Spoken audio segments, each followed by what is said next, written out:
Salam sejahtera. Nama saya Maria Mokhtar. Sarawak diberkati dengan kekayaan semula jadi seperti kayu, galian, minyak dan gas. Tetapi ia kedua termiskin di Malaysia. Dalam pilihan raya negeri Sarawak yang akan diadakan pada 18 hari bulan Disember, adakah pilihan raya ini akan menyaksikan fajar harapan baru untuk Sarawak atau adakah keadaan tidak akan berubah dan semuanya akan seperti biasa saja? Pada mulanya, adakah demokrasi wujud di Sarawak? Kekayaan dan kuasa politik dalam tangan beberapa ahli politik, keluarga dan kroni mereka saja. Ini bukan demokrasi. Sarawak seolah-olah dipegang sebagai wang tebusan untuk segelintir orang ini. Mereka adalah penjajah Sarawak yang moden. Adakah isu NCR, Native Customary Rights, akan dapat diselesaikan? Bila agaknya kerajaan Sarawak mula nak menghormati orang asal dan hak-hak mereka? Bila akan penduduk Sarawak sedar yang ramai ahli politik mengancam mereka? Sudah berapa kali kita dengar perkataan seperti, kalau tidak undi parti saya, apa duit yang sekarang anda dapat, semua akan ditarik balik. Bila akan penduduk Sarawak tidak lagi percaya ahli politik yang tiap-tiap pilihan raya mengadakan jamuan bia dan babi di kawasan Ulu? Bila kerajaan hendak membina lebih infrastruktur yang boleh memberi faedah ke orang Sarawak, terutama sekali orang asal? Bila akan kerajaan biarkan penduduk kampung melantik antara mereka sendiri tuai kampung dan bukan orang yang dipilih oleh kerajaan? Dalam pilihan raya ini, adakah ahli politik yang muda yang akan berjaya? Bila akan kerajaan hentikan politik wang? Adakah ahli politik yang tamak dan tua, yang ramai kroni dan sudah berzaman dalam politik kekal sekali lagi? Adakah ahli politik akan berjaya membebaskan Sarawak dari Malaysia? Pembangunan bukan bermakna anda meratakan hutan untuk dieksploitasi oleh peniaga balak dan kemudian menukar tanah itu menjadi ladang kelapa sawit. Ini adalah keuntungan jangka pendek untuk keuntungan maksimum. Ini bukan pembangunan mampan. Sarawak telah mengekspor minyak selama lebih dari 100 tahun. Berapa banyak wang dari minyak yang telah sampai dan menguntungkan kesemua penduduk Sarawak? Satu demi satu, Ketua Menteri telah gagal meyakinkan Putrajaya untuk meminda Akta Pembangunan Petroleum 1974. Kenapa ya? Mengapa mereka tidak boleh mengalihkan sebahagian besar royalti minyak kepada rakyat Sarawak?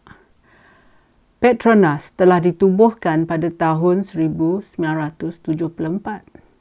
Selepas ini, kedua-dua Sabah dan Sarawak hanya menerima 5% royalti minyak.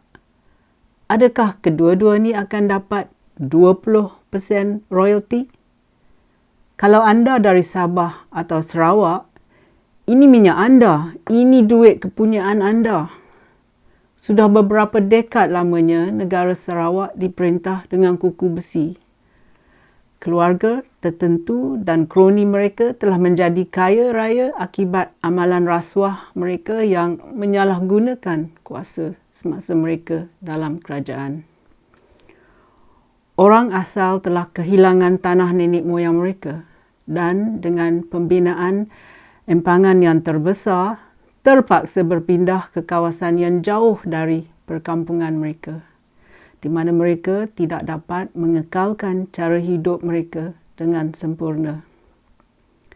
Jika pemimpin Sarawak tidak takut, mengapa mengharamkan ahli politik pembangkang dari melawat Sarawak? Kebanyakan orang tidak mahu melihat lagi kemusnahan hutan, dan akibatnya ialah kemerosotan dalam kehidupan orang asal. Sudah berapa lamanya Putrajaya telah berjaya memecah belahkan rakyat Sarawak. Kekurangan infrastruktur menyebabkan kampung terpencil. Penyediaan sekolah dan guru yang tidak mencukupi digabungkan dengan standard pendidikan yang rendah, menyebabkan orang ramai dengan pengetahuan dan pelajaran yang kekurangan. Mengapa anda percaya janji yang sama tentang menyiapkan lebuh raya Pan Borneo? Kita sudah bosan mendengar janji yang sama yang dibuat beberapa dekad lamanya.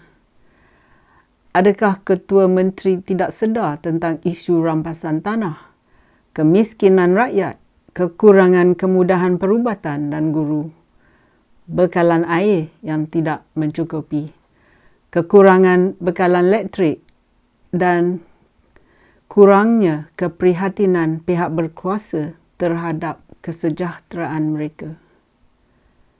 Mengapa percaya Putrajaya dan ahli politik dengan agenda sendiri mereka, sedangkan setiap 5 tahun ahli politik membuat janji yang sama? Jangan benarkan ahli politik yang tamak, yang tak cekap, yang tidak telus dan yang tiada berintegriti mencuri dari rakyat Sarawak. Anda memerlukan masyarakat yang bebas dan terbuka. Anda mesti bebas untuk menyoal dan mengkritik ahli politik. Anda yang boleh jadi pemeriksaan terbaik terhadap rasuah politik. Anda tahu bahawa ahli politik memerlukan undi anda. Jadi, anda patut buat mereka bekerja untuk gaji mereka. Anda juga yang bayar gaji mereka. Jangan biarkan mereka mencuri daripada anda. Jangan biar Putrajaya buli Sarawak. Putrajaya takut berakhirnya permintaan di tanah yang dijajahannya, iaitu negara Sarawak. Tanpa Sarawak, Putrajaya tidak boleh merajalela memerintah di Semenanjung. Jika Putrajaya memerintah Sarawak, ia akan terus merompak Sarawak. Jika Putrajaya baik untuk Sarawak, apa yang terjadi dengan berbilion ringgit daripada ekspor minyak, kayu, galian dan liquefied natural gas dekat Sarawak? Jadi, sebelum anda mengundi di pilihan raya negeri Sarawak, sila fikir betul-betul supaya Sarawak tidak akan dibuli oleh Putrajaya. Terima kasih kerana sudi menonton. Jumpa lagi. Kalau anda suka video saya, sila tekan like dan subscribe pada channel YouTube saya. Pertimbangkan menyertai laman Patreon saya. Terima kasih.